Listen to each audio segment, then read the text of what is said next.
When I first moved into the old Victorian house on the outskirts of town, I was enchanted by its timeless beauty and the stories that seemed to whisper through its creaking floors and weathered walls. I was eager to start afresh, to create new memories within these historic walls. Little did I know the house had its own memories, its own lingering past that was far from ready to let go. The first few nights in the old Victorian house were peaceful, with nothing more than the usual creaks and groans of an aging structure settling into its bones. I found comfort in the rhythmic sounds, a reminder that this house had stood the test of time and sheltered many before me.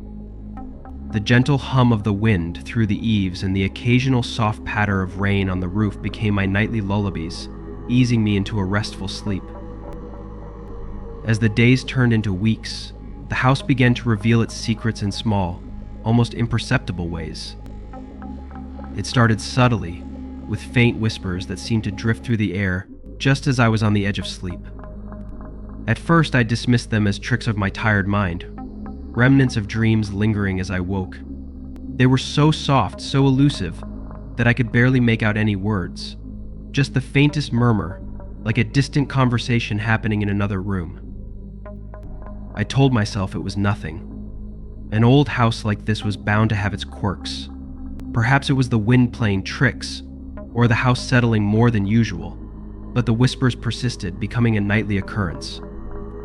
They grew slightly louder, more insistent, as if they were trying to convey something important. I found myself lying awake, straining to catch any discernible words, my heart pounding in my chest. One afternoon, while exploring the house, I discovered a room I hadn't noticed before. It was tucked away at the end of a long, narrow corridor, its door locked with a rusty padlock. The lock seemed ancient, as if it hadn't been touched in decades.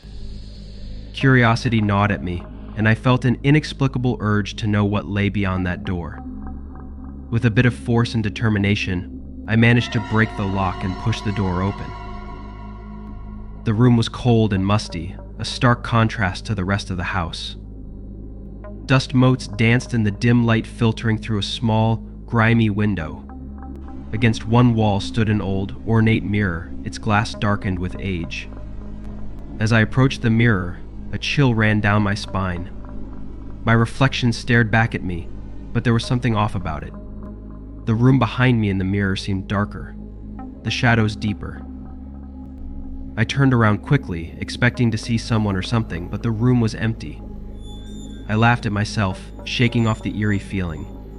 But then I heard a low, guttural moan that seemed to resonate from the very walls. I froze, my heart pounding in my chest.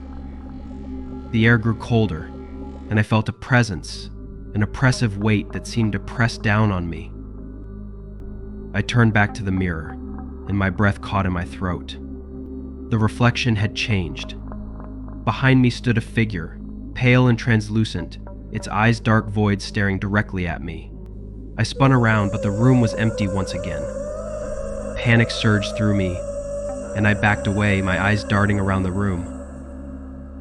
Suddenly, the temperature dropped even further, and it cold my eyes wide with terror.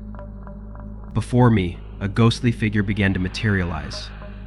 It was a woman, her face contorted in anguish, her mouth moved, but no sound came out, only the same haunting moan that had filled the room moments before. She leaned in closer, and I could see the pain etched into her ethereal features, the torment that had bound her to this place. Her eyes, dark and hollow, seemed to bore into my soul, filled with a deep sorrow and a desperate plea for release. They were eyes that had seen unimaginable suffering, eyes that held the weight of countless years spent in anguish. "Help me," she whispered, her voice barely audible, a mere breath of sound. "Please help me." She stared deeper into my eyes, her gaze piercing through me. I could hardly breathe, my mind racing with fear and confusion. I made a plea for her rest, hoping to offer some solace. Summoning every ounce of courage, I pulled away from her icy grasp and backed out of the room. I fumbled with the lock, my hands trembling, and managed to secure the door once more. As I stepped back, my heart pounding in my chest, I vowed never to open that door again. I turned and hurried down the corridor, leaving the haunted room behind. The whisper seemed to follow me, but I dared not look back. That night, as I lay in bed, I couldn't shake the image of her hollow eyes from my mind. The house felt different now, darker and more oppressive, and I knew that her plea for help would haunt me forever.